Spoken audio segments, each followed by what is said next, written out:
Qui n'en a pas rêvé? Se glisser dans la peau d'un oiseau et s'en aller planer au-dessus des rues de New York ou des plages de Miami. Ce que l'on verrait alors, le photographe belge Antoine Rose nous le montre avec la série Up in the Air. Avoir la chance de prendre des photos tel un oiseau à 600 mètres, parfois même 1 kilomètre ou plus, change complètement le point de vue que l'on peut avoir. C'est un point de vue tout à fait inhabituel. Quand on est en l'air, on se rend compte que l'homme en fait il est tout petit.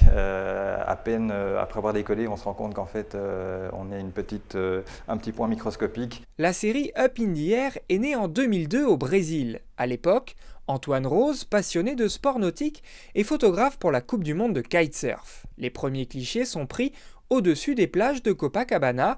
Au fil des années, les scènes photographiées se diversifient, mais la technique, elle, reste la même, une technique bien particulière.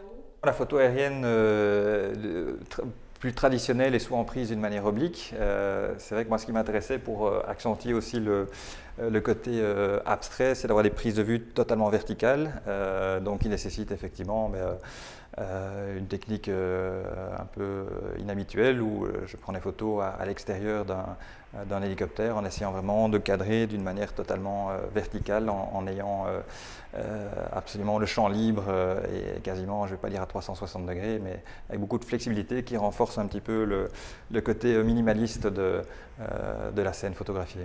Une fois réalisées, les photos d'Antoine Rose sont agrandies et ne sont pratiquement pas retravaillées. Elles nécessitent en revanche toute une préparation, car pour survoler en hélicoptère une zone comme Central Park, il faut prendre une série de précautions qui ne suffisent pas toujours. Pour la petite histoire, lors d'un vol, on était peut-être un petit peu bas ou pas tout à fait au bon endroit et on a été suivi par un hélicoptère de la police new-yorkaise nous demandant côte à côte de changer complètement de direction et d'aller un petit peu plus loin. Après plusieurs escales remarquées aux États-Unis, les œuvres d'Antoine Rose ont atterri au French Art Studio. Micromégas, c'est le nom de l'exposition présentée par la Galerie d'art contemporain du 1er au 25 février. Il s'agit pour l'artiste du premier show personnel sur le sol britannique à Londres. D'ailleurs, le photographe se l'est promis, il survolera bientôt les rues londoniennes.